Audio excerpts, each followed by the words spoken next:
In this episode, we share the 5 key learnings from our American adventure. In particular, how it's opened us up to the new ways of thinking, being and working. The past few weeks have been a real game changer, and we hope it inspires you to go outside your comfort zone, create new experiences, and live life to the fullest.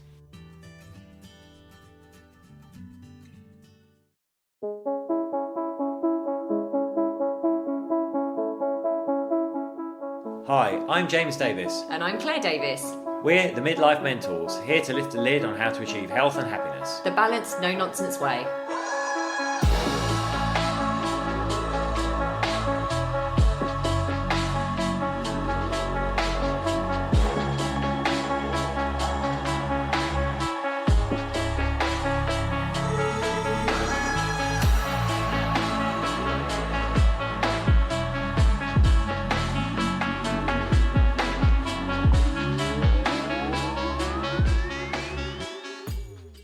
Hello and welcome to another episode of the Midlife Mentors with me, James. And me, Claire.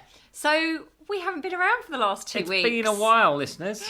It's been 2 weeks, actually. So, it'll be 3 weeks, actually, when this comes out. But we have been on our epic American adventures, haven't we, Mr. D? It was so epic, so much fun. We did take the podcasting equipment with us. We did take the podcasting. We were actually either too busy or having too much fun to actually sit down and get a podcast nailed. And that's the blunt truth for you. We did have all the good intentions, but actually what we're going to explain actually in this podcast, which is what we've learned, our top 5 things about what we've learned from being away on our American adventures. One of those things that we're going to talk about was the fact that we kind of did switch off, and it's been a really incredible thing to do. So even though that we had our best intentions of bringing our podcast equipment with us, we decided to be fully present and fully in the moment instead, and give ourselves that time.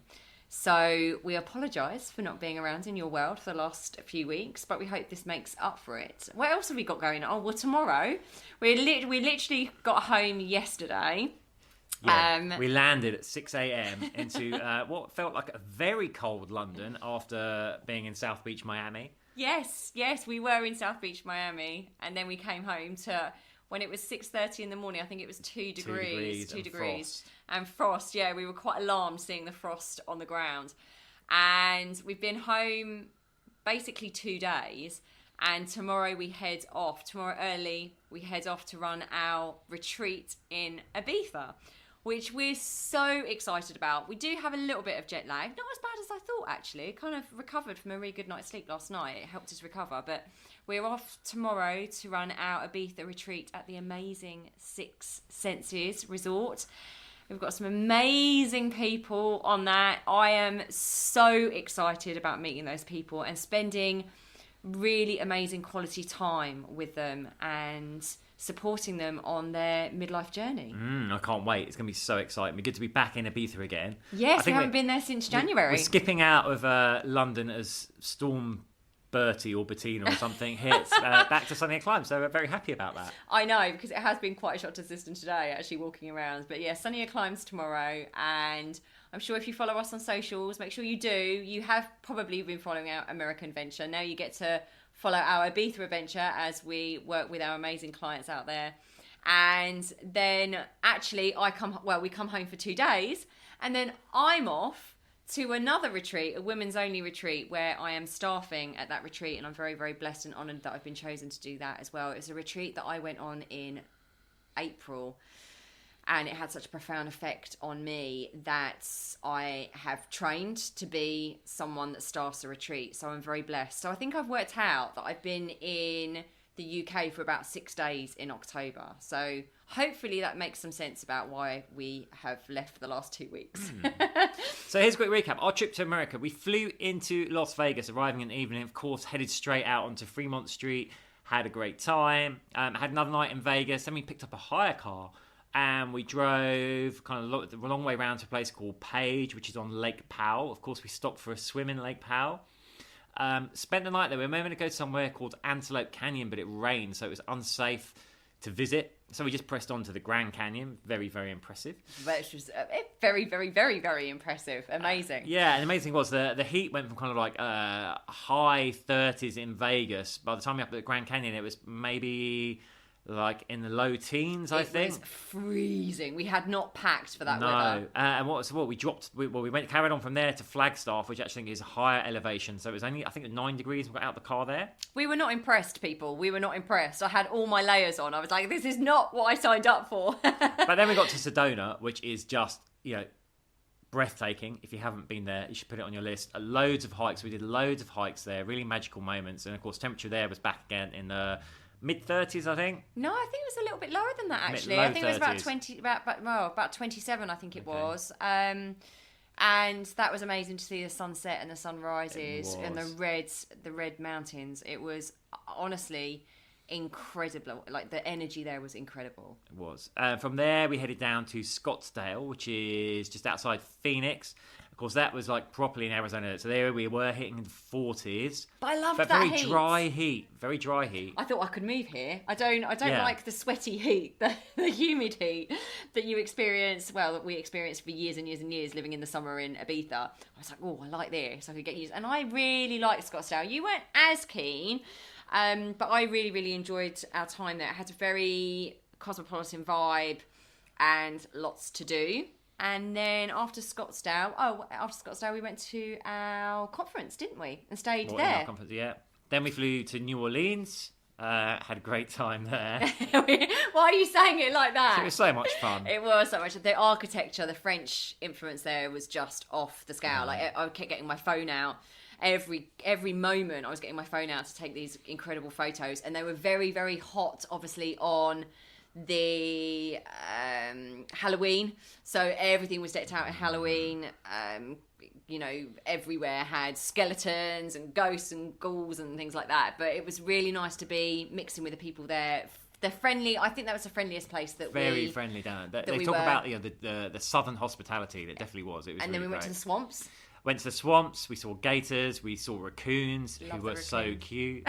And then to Miami, where we finished up, staying on South Beach, which is lovely to see all the Art Deco buildings there. That was incredible too. Gave our talk at Soho Beach House, Miami. Oh, we did do that, you're right. Yeah. And then flew home. Yes, so it really was American Adventures. So I hope that gave you a little snapshot of what we were up to, but really, really enjoyed my time with James.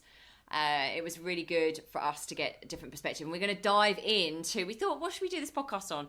We thought we're kind of so fizzing and buzzing with what we've kind of learnt, I suppose, about our adventures and on our adventures, that we thought we would share that with you, because I feel like we've had some really kind of profound shifts, and I'm still assimilating what that means for me personally, but we thought we would share some of the top five that we've been discussing. Exactly. So you go, Mr. D, with your first one. Well, it's both of ours. Yeah. So the first one was something we bang on about all the time. Listen, when you're going for a goal, like having a routine and being disciplined about it is so important, and that stands. And actually, one of our other tips is going to kind of reflect on this, but also getting out of your routine, being in a different environment. Actually opens up new insights, new ways of thinking as well. So this isn't an excuse to like ditch your routine and nothing, but just like that change, getting away to a completely different place, surrounded by different people, not having a routine, being on the road, taking it as it goes, that just opens up so many new thought processes, so many new insights. So I'd recommend it. If you're ever feeling a little bit like stuck in life, maybe take a trip away. Yeah, and I totally resonate with that. It's been really, really nice. James and I, we are super disciplined people. We get up at 5 o'clock in the morning, we go and train, we come home, we work, blah, blah, blah, blah. But what I hadn't realised is just how stuck that also makes you. It makes you, I don't know, just like the neural pathways just don't fire in the same way as when you're kind of like out of routine. And it was something that we discussed reflecting on our time away, that I was like, okay, we really need to actually build more of that into our life, more being out of routine. We definitely need to have more of that in our life, and there needs to be a bit more of a balance for sure. Definitely. Exactly. So the next one is that actually being around for our conference, actually, this is just the whole time we were away, actually. Being around different people, being stimulated by all these different conversations you're having is just so enlightening, and it really elevates our state. It really elevated my state. So that's not just the people that we met at our conference that we went to, which was the whole purpose of us going to America in the first place. It wasn't just that. It was all these other inspiring people that you just chat to and meet and connect with. It blew my heart wide open, to be honest. And then at the conference, just seeing all these other successful, inspiring human beings that are so open to helping you, my goodness, like that has inspired us on another level. Like, what is possible, the opportunities that are out there, the people that look you in the eyes and actually are interested in what you do and are then really inspired to give you tips and help and support. They're completely open to that, and they see your potential. And it's so important. I sometimes, we do have coaches and we do have mentors, and we always bang on about how important that is. But to be in that space of so many of them that have been in similar positions to what we're in right now, and to see them and how they grew and how they went through their struggles and all of that stuff was just off the scale. I loved absolutely loved it. So if anyone from that conference is listening to this podcast, because obviously we told them that we were a podcast host, if any of you are listening to this, thank you for being so welcoming to James and I on our first ever conference with you guys. It was wonderful. And we'll be getting some people from that conference on the podcast as guests coming up. We absolutely will. Excited for that. So number 3. Yeah, so this is like the flip side of the coin on the routine. So even though it was being out of routine was really good for us, insightful, it's also controlling the controllables, right? So one thing we kept up was actually sticking to workouts. I think all the places we stayed, bar one, had a gym of some sort. And it's actually really refreshing. Like, the gyms were very different everywhere we went. Some were quite small, some were really good. So we committed to still getting up, doing our workouts. We'd be out on Fremont Street, out on Bourbon Street. The next day we're up, we're working out, we're training, because that is important to us. And it's something we could still control and do. And it was actually kind of fun adapting our workouts to what we could find there. Yeah, and I wasn't always doing a full weights program. I was doing cardio, and that felt really good. Especially with the time zone difference. Actually, I thought, oh my goodness, I feel so tired. Like, we were here, there, and everywhere. But actually, as we always say, even you never regret. You only regret the workout you don't do. And so there were moments where I was like, I really don't want to do this. I'm too tired to do this. And I'd go and do a bit of a cardio, or James and I would go for a run, and it just really helped lift that energy and lift those feel-good hormones. But I really enjoyed training at all the different gyms. Some of them were incredibly basic and we had to be quite creative, but it was good. It was great fun. Great fun training with James in different ways as well. So I love that. But I just want to say, it's something we hear a lot from clients, like, oh, I'm traveling, so I can't train. I think it's so important, even if doing like a short workout that's adapted, so you're just sending that signal to your subconscious that, yes, you'll commit to this. This is a path that you're on. It's a way of life for you. And for sure, one of the other points going to relate to the diet. Our food was not great on the road, and this helped us keep in pretty good shape as we were going as well. Yeah, absolutely. And if you don't have a gym, this is the thing. It's really important to do a bit of that cardio to keep elevating your mood, to keeping you energized. You can always take bands. This is what we say. We take bands with you in your suitcase. They're not heavy, obviously, so you can carry on doing something. And that, again, it creates that sense of self-esteem, self-trust, that you're continuing that. Because as soon as you get out of that routine, in that sense, your subconscious mind will come in and go, oh, you're eating bad food and you're not training and there's no point in doing anything anymore, blah, blah, blah. So the next one, number 4, is that actually I used to love travelling. I travelled on my own when I was about 27, 20, it must have been about 28. I travelled. I went to Southeast Asia, I did Australia, I did India, and I'd always wanted to do that. And I'd kind of lost James and I have been working so hard for the last 8 years. We actually took our first proper holiday together in June. But that was back to like the Ibiza area, right? Formentera. I had forgotten how much travel ignites my soul. I'd forgotten how important adventure is. I think, we're blessed now. We can jump on planes. We can go anywhere in the world. I had underestimated how much it gave me a sense of openness and spaciousness. I genuinely feel like I have reprogrammed part of my subconscious mind, my neural pathways, from having all these different experiences and these adventures and seeing different cultures and seeing different architecture, having these amazing conversations with people just on the street.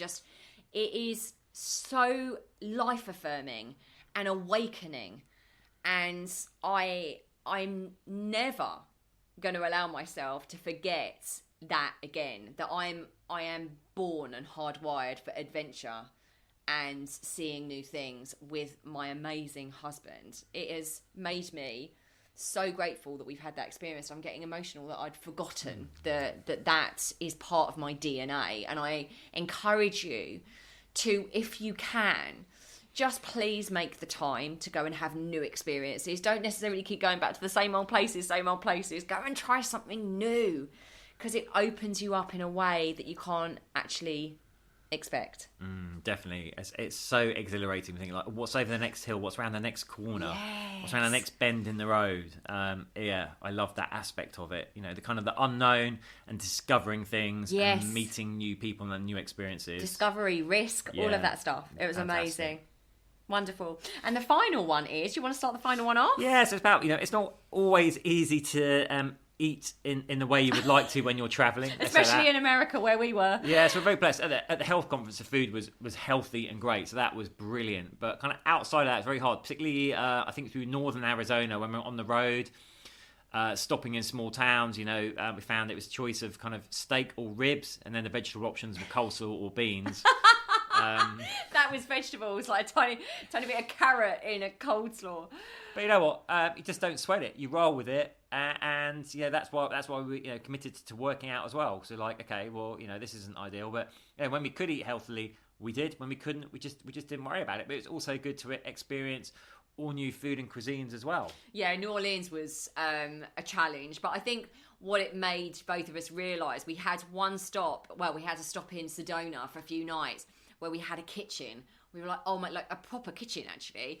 And we took that opportunity we even had a blender, which we were so excited. We could make our power shakes again. We could make our power shakes, but we went and got all of our stuff from Whole Foods, which was a big mistake because we nearly had to remortgage my flat in Hazelmere from how much we spent in Whole Foods.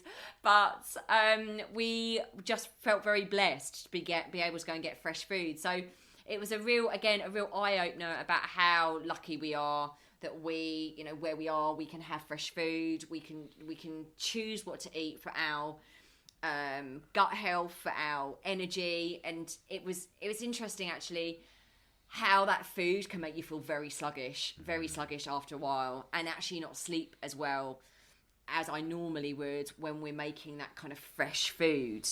So the gratitude that we had for that moment in Sedona where we could make our own food, and when we got back and we had our lovely food yesterday, we were like, oh, it's so nice to have fresh fruit and vegetables and all that kind of stuff. So yeah, they're our lessons. But it was also nice chowing down on ribs and beans. It was, but definitely not for vegans. I mean, the South that would be such a challenge as a vegan to travel round where we travelled round. It's very meat heavy. I think, and the fish was very expensive. I mean, one of the other things we learned as a side note, by the way, is that America is insanely expensive. We found it incredibly. Back in the days, unless you eat New Orleans po' boys, yes, which is a huge sandwich meal for very little money. It's a sandwich meal, and it's a meal and a half. Like James and I ended up actually sharing a lot of meals. We'd get one and then share it because we started to realise very quickly that we didn't need 2 portions of everything. But yeah, we found America very expensive actually. Long gone are the days more expensive than London for sure. But long gone are the days when you popped over to America and got stocked up on your nice jeans and your nice clothing and all that stuff that was a lot cheaper back then. But yeah, other than that, we've just had the most amazing time. We just wanted to share those nuggets. Those little nuggets. They might help you when you're travelling. They might even inspire you to take a trip. And if you are feeling inspired, I just say, just do it. Just book it. Just go, get away, even if it's only like a week. Just get away, experience something new. But do something adventurous. Anyway. Sending you so much love till next time. Yeah, sending love. Bye.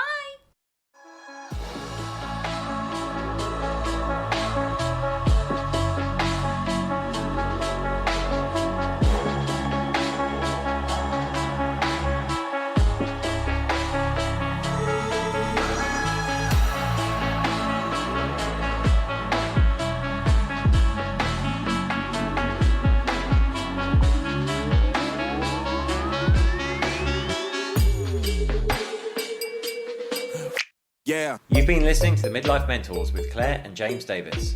We'd love to hear from you, so drop us a line at info@themidlifementors.com with any questions or topic suggestions.